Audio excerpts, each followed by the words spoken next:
So, I guess it all started about a year ago, maybe a little longer. It's weird, you know? I thought Giselle and I had a good thing going. We weren't the perfect couple. Who is? But things felt solid. We've been married for almost 7 years now, and she's always been steady, even predictable. But then, I started seeing these little shifts like bits of sand slipping out from under my feet. And at first I brushed them off. Figured, maybe she's going through some self-care phase or something. I didn't want to be the overbearing husband, questioning every move. But looking back, maybe I should have listened to my gut a lot sooner. The first thing was her routine. Giselle used to be so predictable that I could almost set my watch to her day. She'd go to the gym in the mornings, spend her afternoons running errands or catching up with friends. Then we'd have dinner together. But suddenly, she was leaving earlier, coming home later. Said she needed more time to herself. I thought, fine, whatever. We all need our space. But it wasn't just once or twice. This became her new normal. She'd be out the door before I'd even finish my first coffee, and half the time, she wouldn't be back until I'd already eaten dinner. One night, she came home with a shopping bag, a high-end jewelry bag, mind you. I remember joking, "You get a raise at work or something?" She just laughed, said she was treating herself. Now, this is where I started raising an eyebrow. Giselle, the same woman who'd clip coupons and wait for sales, suddenly treating herself to designer handbags, perfumes, and apparently jewelry? Something wasn't adding up. I tried to play it off, but it sat heavy in my gut. I kept thinking, who is this woman who's coming home with luxury bags and bags of new clothes?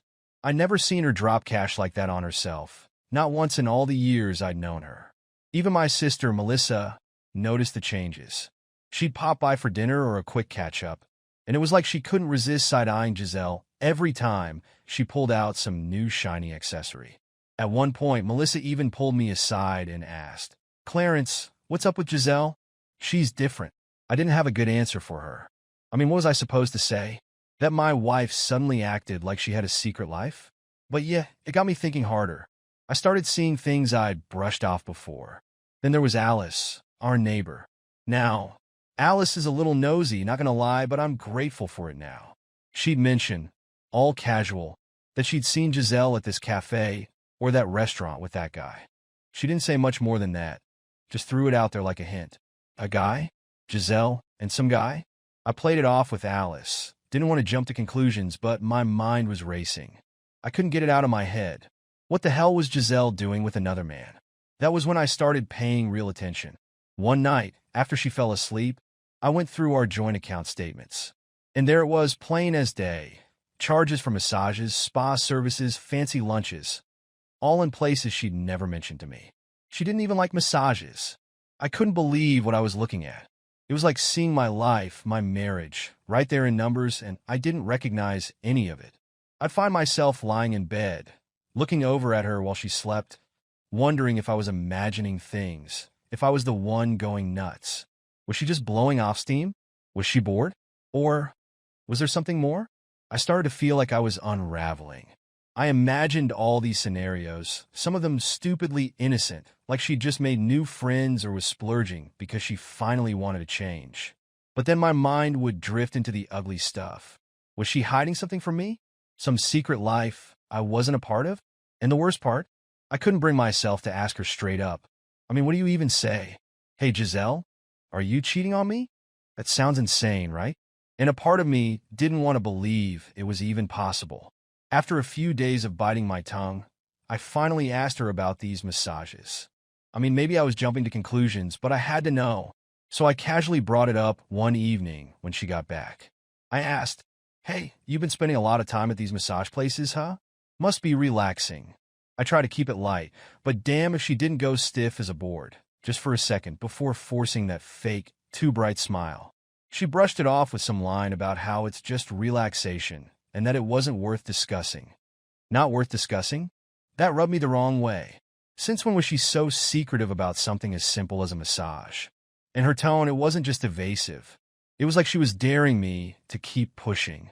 So I let it drop for the moment, but my suspicions were spiraling. I was done giving her the benefit of the doubt. The next day, I was still seething when I ran into Oliver. Now, Oliver's a solid guy, a mutual friend who happens to work at a bank. I don't know what got into me, but after a few beers, I spilled the whole thing. The new spending, the unexplained outings, her weird defensiveness. Oliver listened without interrupting, just nodding with that serious look on his face. When I mentioned the joint account transactions, his eyes narrowed, and he offered to look into it. Nothing crazy, he said, just, I'll see if I can spot anything that seems off. A few days later, he called me up. When I heard his voice, I knew right away that he'd found something. There were payments listed under massage services, but they were linked to some sketchy accounts I didn't recognize. Stuff that didn't add up as legit, let alone regular massages. Oliver didn't say much. He just sent me the information and told me to stay sharp. Around that same time, I got talking to a new guy at work, Evan. It's funny how these things happen. He mentioned in passing that he'd been through a rough patch with his wife. I asked, and he shared more. He told me she'd been seeing someone on the side, how he'd been blindsided but eventually pieced it together. And then he looked me dead in the eye and said, "Man, if you're having doubts, don't ignore him. Sometimes you gotta call in the pros." That's when it hit me. I couldn't just sit back and keep guessing. I needed to know. I was tired of this pit of dread in my stomach, of constantly second-guessing myself. So, a couple of days later, I met up with a guy named Brady, a private investigator Evan had recommended. Brady was all business, calm and collected, no questions asked. I laid it out for him. The bank statements, the weird charges, the way she'd become practically a stranger. He took it all in, nodding, making notes. "I'll be discreet," he said, "but I'll get you answers." What followed was one of the longest, most excruciating weeks of my life. Every time she left the house, every time my phone buzzed, I felt this electric anticipation mixed with dread. I didn't know what I wanted more, to be right or to be wrong. Then came the call from Brady. He had something for me, he said. I met him in a dingy little cafe, trying to keep my hands from shaking as he slid over an envelope. Inside were photos, a whole stack of them, each one a stab to the gut. There she was, Giselle, my wife, sitting across from some guy, her hand resting on his arm. Their heads were close, too close. She was smiling, laughing even, a look I hadn't seen on her face in months. It wasn't just friendly, it was intimate. And then the kicker, there was a video. Brady handed me a USB drive, not meeting my eyes. "This one you might want to sit down for," he said. When I watched it later that night, it was like my worst nightmares had come to life. There she was, arm in arm with this guy, Tristan, apparently the masseur. They were walking into a hotel together like it was the most normal thing in the world. I didn't need to see the rest. I knew what came next, and that was enough. I sat there, the world tilting around me. Everything felt surreal, like I was watching someone else's life blow up. My fists clenched, my whole body tense with anger, betrayal, and hurt all at once. I couldn't believe how thoroughly she'd lied to me, the casual ease with which she'd deceived me. All those late nights, the expensive gifts, the me time, it had all been for him. I was furious, but more than that, I was wounded in a way I'd never experienced. Memories of our happy moments started flashing through my mind, but now they felt hollow, cheap. I couldn't shake the image of her with him. It was like a knife twisting in my gut, but that hurt turned cold like ice. That night, I dug through every old photo I could find of us. Trips we took together, holidays, birthdays. It was like I was watching a movie of someone else's life, some stranger who'd been stupid enough to trust. I couldn't reconcile that woman in the pictures with the one sneaking off to hotels with another man. But as I sat there, bitterness pooling in my stomach, an idea started to take shape. I wasn't going to let this slide. She'd taken something from me, my trust, my loyalty, my love, and turned it into a joke. And that I couldn't forgive. I had to admit, the idea of revenge was a bit new for me. I wasn't usually the scheming type, but after watching her walk into that hotel with Tristan, it felt like the only way I'd ever get a shred of peace again. Giselle had turned me into some gullible fool, and every time I thought about it, that bitterness hardened into something darker. I knew exactly when to do it too. Our anniversary. After all, she made a joke out of our marriage. Why not make it official? I kept my distance from her the next few days, keeping my tone neutral, acting like nothing was wrong. She seemed pleased, probably thinking she'd pulled one over on me. Meanwhile, I was busy behind the scenes, collecting every piece of evidence I had on her affair. Every photo, every bank statement, every receipt for those massages and gifts. I was going to make sure she couldn't worm her way out of this when the moment came. Then came the next step, telling people I trusted, just enough to cover my bases. My brother, Chris, was the first person I went to. He'd always been wary of Giselle, and the minute I mentioned the affair, he wasn't surprised. He just looked at me with this mix of pity and anger, like he'd been waiting for the other shoe to drop. "Don't hold back," he told me. "She's made a fool out of you, man. Do what you have to." Chris didn't sugarcoat things, and for once I appreciated it. He was all in, ready to support whatever I had planned. I also reached out to Sylvia, one of Giselle's close friends. I couldn't believe I was telling someone from her side of things, but Sylvia had always been honest, even a bit blunt. I told her what I knew, leaving out the revenge part, of course, and just hinted that Giselle might have been hiding something. She was shocked, but I could tell she suspected something too. She's not who you think she is," Sylvia said slowly, almost like she was talking to herself. With that, I knew she'd be an ally if I needed one. Then there was Molly. We'd known each other since college, and we'd kept in touch over the years, mostly just friends, but with a few hints of something more, something neither of us had ever acted on. I reached out to her, told her everything. I didn't even know what I expected, but I just needed someone else on my side. To my surprise, she was not only supportive, but willing to help. "Let me be there for you," she said, and her voice had this warmth that I hadn't felt in a long time. That's when the plan took a different shape. She agreed to meet me at a cabin I'd rented, far enough from home that we wouldn't run into anyone we knew. The anniversary rolled around, and I kept up the charade. I suggested a little nature retreat, a romantic getaway to celebrate. She looked surprised but pleased, clearly thinking she'd put me under some spell of ignorance. I gritted my teeth through the drive out there, all the while reminding myself that she'd broken every vow she'd ever made to me. It was time for her to face the fallout. That night, we had dinner, just the two of us in the cabin, and for a moment it felt almost normal, like we were that couple again from the early years. But as she poured herself wine and talked about our future, I couldn't keep quiet. I threw out a few casual questions, each one with an edge, watching her carefully. I asked her how work was going, asked about her relaxation days, each one landing like a jab. She laughed it off at first, but I could see the shift, the way her hand tightened on her glass, the look that flickered in her eyes. It was like she knew something was coming, but couldn't quite place it. Finally, I excused myself, stepping out just long enough for Molly to slip into the cabin. I gave her the signal, and she made herself comfortable in the back room. Then I waited, giving Giselle just enough time to let her guard down, to feel safe. When I returned, Giselle tried to act like nothing was wrong, but I could see the tension. "You look distant," she finally said, a hint of irritation in her voice. That was it. I didn't respond. I just got up, letting her sit there with that look of confusion as I headed toward the back room.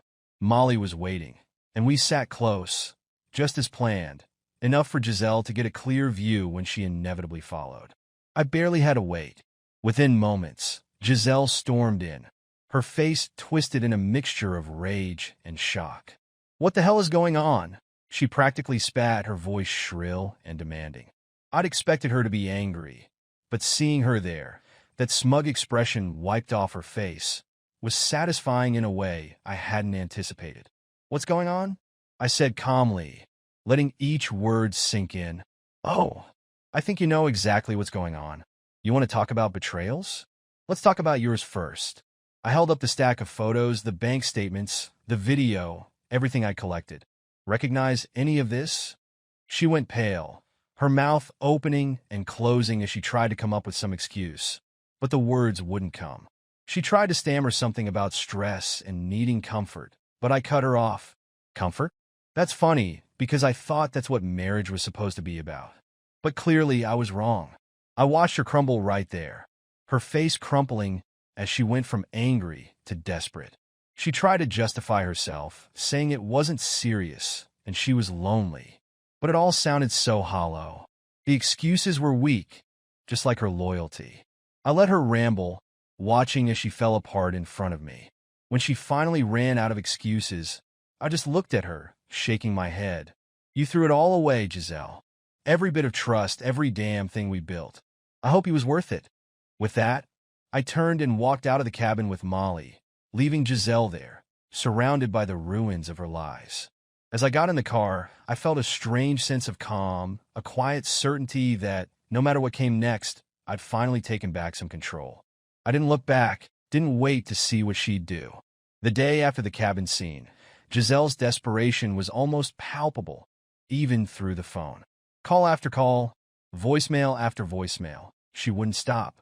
I watched the screen light up with her name, each ring a reminder of her betrayal. At first, I ignored it all. I wanted her to feel the weight of what she'd done, let her stew in the mess she'd made. But after hours of constant calls, I decided to see her. I wanted to watch her squirm. I wasn't going there for sympathy or closure. I was going to watch her lie to my face.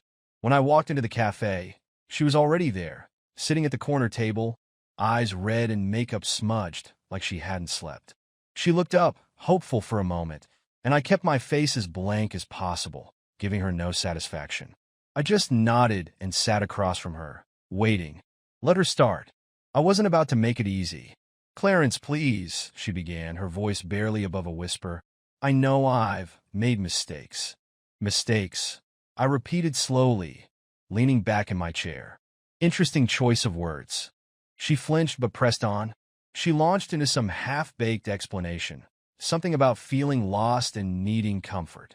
She said it as if it justified what she'd done, like it somehow excused months of lying to my face. I kept my eyes locked on hers, making sure she saw the disgust on my face as she tried to spin her story. I didn't say a word, didn't react, just let her flounder. "It wasn't serious," she whispered, her voice wavering. "Tristan was just a distraction." "A distraction," I echoed, my voice icy. Funny, I thought marriage was supposed to be more than that. But hey, if distractions are your thing, I hope it was worth it. She didn't like that. I watched her shift, her gaze turning defensive. "Clarence, you haven't exactly been here either. You've been so busy with work. You're always at the office, always focused on everything but me." "Focused on work?" I couldn't help but laugh, a cold, humorless sound that even surprised me. Is that supposed to be my fault? All those late nights, the hours I put in, all of that was to build a life for us, for our future. But that wasn't enough for you, was it? She looked down, biting her lip, but I wasn't done. I listed everything. The sacrifices, the compromises, the countless times I'd put her needs ahead of mine. She squirmed, clearly uncomfortable, and I wasn't about to make it easier. "You wanted more attention? Try being a wife first. You didn't need a distraction. You wanted out." She was quiet then, her face twisted in a mix of guilt and anger. I could tell she wasn't used to me calling her out like this, wasn't used to being the one on the receiving end. And for once, I was glad. For once, she had to feel the consequences of her actions. She brought up Derek, a close friend who'd always been on her side. "You should talk to Derek," she said, almost pleading. "He knows, he understands." I wanted to laugh again. Derek, the guy who'd always told me to ease up on her, the one who thought Giselle could do no wrong.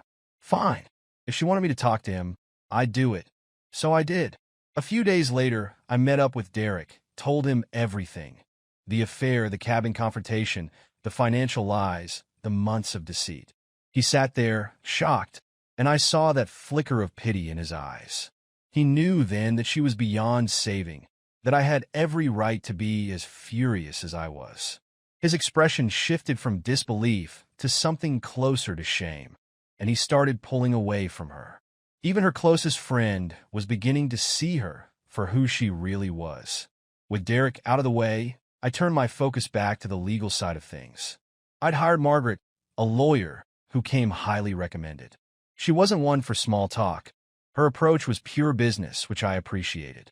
I laid it all out for her, every twisted detail, every receipt, every bit of betrayal. She was calm, nodding as she made notes, and when I finished, she just looked up at me with a slight smile. "You've got a strong case," she said simply, her tone reassuring.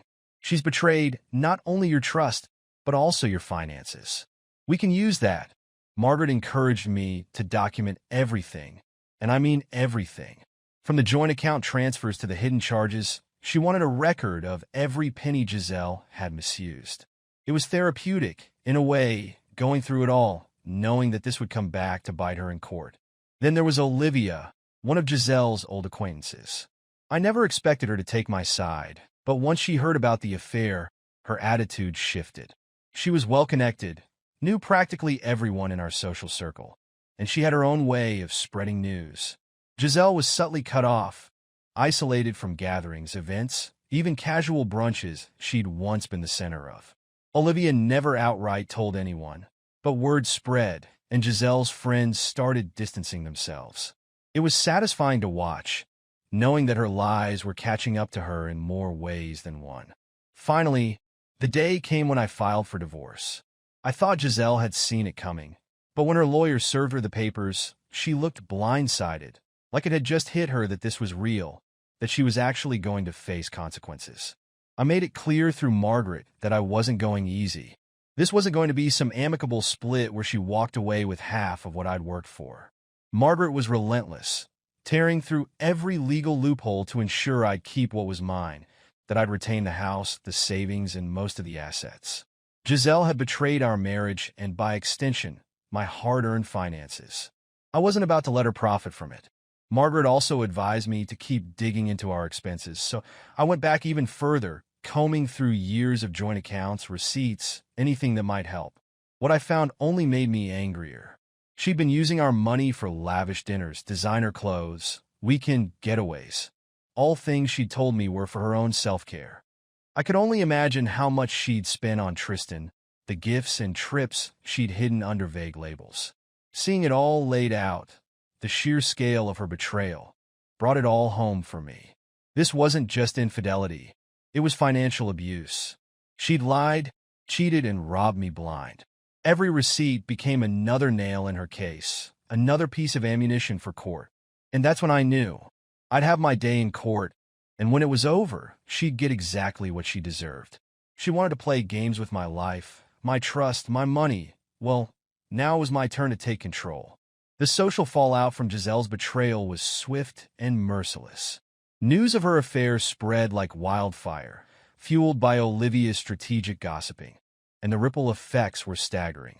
Friends who had once showered her with affection began to distance themselves, whispering behind closed doors about the woman who had broken their trust. It was a dizzying spectacle of social decline, and I couldn't help but watch with a grim satisfaction. She had traded in our marriage for a fling, and now the world was doing the same to her. I caught glimpses of Giselle at events I had once attended with her. Those casual brunches that had been filled with laughter now felt like battlegrounds where her former friends were careful to avoid her gaze. I could see the hurt in her eyes, the way she desperately tried to engage people who were no longer interested in her company. It was as if the more she reached out, the more they pulled away, leaving her isolated and alone. I found myself almost reveling in it, the discomfort on her face feeding a quiet part of me that had been wounded for so long.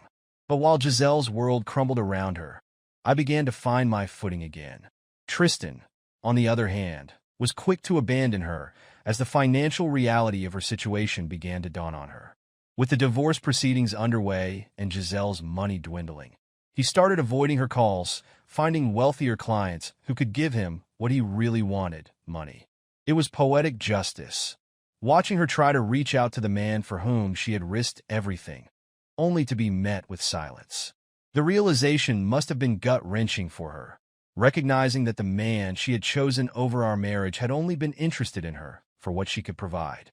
The tables had turned, and she was left with nothing but the remnants of her poor choices. Meanwhile, I was buoyed by the support of my friends and family.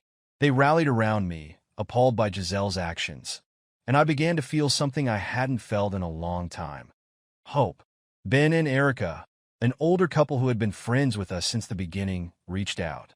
They invited me to their home for dinners and gatherings, creating a safe space where I could share my experiences without judgment. Their kindness was a balm to my wounded pride. They introduced me to new faces, new perspectives, and slowly, I began to emerge from the shell I had retreated into. At one of those gatherings, I met Stacy, one of Olivia's friends. She was fresh from her own breakup, and we bonded over our shared experiences of betrayal and heartache. There was an unexpected camaraderie in our conversations, a deep understanding of each other's struggles. Stacy was genuine and easy to talk to, and it felt good to connect with someone who understood the pain of being deceived. As we spent time together, our friendship began to blossom. And for the first time since everything went down, I felt a flicker of excitement about the future. As the divorce proceedings continued, I was buoyed by a series of financial victories in court. Margaret was relentless, dismantling Giselle's arguments piece by piece, using the evidence I had painstakingly collected to secure a favorable outcome. I retained the house, kept my assets, and most importantly, maintained my dignity throughout the process. Watching Margaret go to work was exhilarating, her confidence spilling into my own sense of empowerment. Giselle's dreams of a lucrative settlement crumbled under the weight of her own deceit, and with each ruling in my favor, I felt a sense of justice taking hold. But as the dust settled, I found myself grappling with an unexpected emptiness. I had won, hadn't I? I had taken back control, had defended my honor, and secured my future, yet I felt strangely hollow. Watching Giselle's downfall wasn't the triumph I had envisioned. It left a bitter taste in my mouth. I had fought hard for everything I had, but in the process, I had also lost something profoundly important: my marriage, my trust in others, and ultimately a part of myself. It was during this period of reflection that I realized I needed to reconnect with the world outside the pain. I reached out to my friends, exploring new hobbies, diving into projects I had neglected while wrapped up in the turmoil of my marriage. I even started exercising again, rediscovering the joy of pushing my limits, feeling the endorphins kick in as I ran or lifted weights. Slowly, I began to reclaim parts of my identity that I'd buried under years of complacency. Despite the emotional roller coaster, I was learning to look ahead rather than dwell in the shadows of the past. With Stacy's support and the encouragement of my friends, I was ready to embrace whatever came next. It wasn't just about moving on. It was about rebuilding, reconstructing a life that was wholly mine, free from the shackles of betrayal. I found a sense of peace in the chaos, realizing that while Giselle had chosen to destroy our marriage, I had the power to rebuild my future on my own terms. I was ready to step into the light, leaving behind the darkness of deception. And for the first time in a long time, I felt like I was finally moving forward. With the divorce finalized, I felt a strange mixture of relief and anticipation. It was time to fully embrace my new life, to shake off the shadows of my past and step into a future that felt wide open. I knew I had a long way to go, but for the first time in ages, I felt hopeful. I started with small changes, things that would allow me to reconnect with myself. I took up hobbies I had pushed aside during my marriage: guitar lessons, cooking classes, and even a weekend woodworking workshop. Each new experience felt like a step toward reclaiming parts of me that Giselle had stifled. I even booked a trip I'd dreamed about for years, a solo adventure to the national parks I'd always wanted to explore. The thought of hiking through breathtaking landscapes, immersing myself in nature, felt liberating. I was finally doing something for myself, something I wanted. Stacy became a significant part of this journey. Our friendship had blossomed from shared experiences into something deeper, marked by mutual respect and understanding. She encouraged me to step outside my comfort zone, pushing me to try new things. We started going on hikes together, exploring trails that revealed stunning vistas and hidden gems. I remember one hike in particular, where we reached a summit just as the sun began to set, painting the sky in brilliant oranges and purples. Standing there, I felt a rush of gratitude for my life, for the beauty I had overlooked for so long. We also took art classes together, painting, pottery, even a cooking class where we fumbled our way through unfamiliar recipes, laughing at our mistakes. Those evenings spent creating something tangible together were therapeutic, a reminder of the joy in simple things. Slowly, our connection deepened, and it wasn't long before I found myself falling for her. It felt different this time.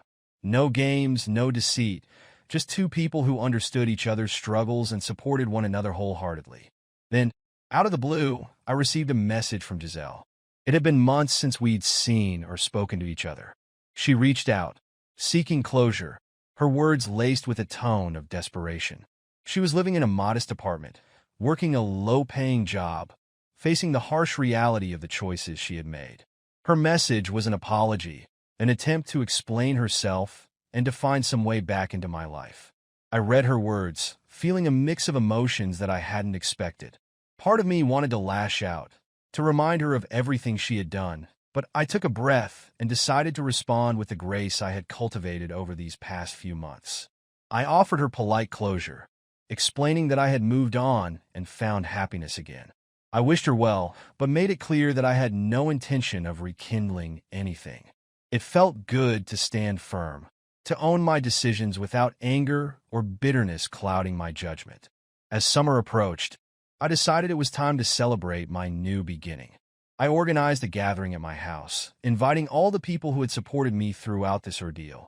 Margaret, Olivia, Ben, Erica, and of course Stacy. I wanted to express my gratitude for their unwavering support, for helping me navigate the storm. The evening was filled with laughter and warmth, the kind of atmosphere I hadn't felt in years. I shared my journey, how I had rebuilt my life piece by piece, and thanked each person for being there when I needed them the most. It was a cathartic experience, a chance to publicly acknowledge the love and friendship that had carried me through the darkest days. And then, I took a deep breath, my heart racing slightly as I introduced Stacy as my partner. The room erupted in cheers, and as we raised our glasses to toast to new beginnings, I felt a profound sense of peace wash over me. This was it. This was the life I had been searching for. Looking around the room, I saw faces that had witnessed my journey. I felt lighter, knowing that I was no longer defined by the betrayal I had endured. I was stronger, wiser, and ready for whatever came next. The darkness had receded, replaced by the vibrant colors of my new life. In the weeks that followed, I immersed myself in my passions, traveling, exploring, deepening my relationship with Stacy. I felt the weight of the past lift more and more each day. I was no longer a victim. I was a survivor, someone who had taken the ashes of a broken marriage and transformed them into something beautiful. As I reflected on how far I'd come, I marveled at the journey I had undertaken. It hadn't been easy, but each step had led me to this moment, one filled with hope, joy, and a renewed sense of self. I looked forward to the future with excitement, ready to embrace whatever adventures awaited me. The past was a chapter closed, and ahead of me lay a bright new story, one I was eager to write on my own terms.